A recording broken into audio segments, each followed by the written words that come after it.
Tuesday na, so excited na pod ko mo duty kay sahod na unya. Ganahan na pod ko sa akong workload ganina no kay dili ra pod kayo hago, and excited pod ko mag-lunch kay of course lami kay mga pagkaon sa pantry. So as you can see, makita nimo nga daghan na kay mga Christmas decors, ma-feel na gyud nimo ang Christmas diri sa VXI. Fast forward na ako ana sa pantry, nangaon na ako mga kauban, then padulong ko nag CR, nakasalubong na ako na akong kiat kay nga kauban.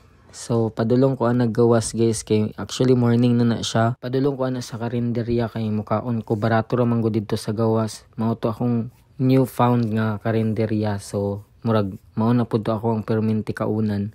So kana pababa na ko hagdan, then mao nang view sa amo ang gawas, 12-story building. Nagpaabot ako nag-jeep kaso kay murag dugay man, so nagbaktas na lang ko kay syempre walking distance naman pod.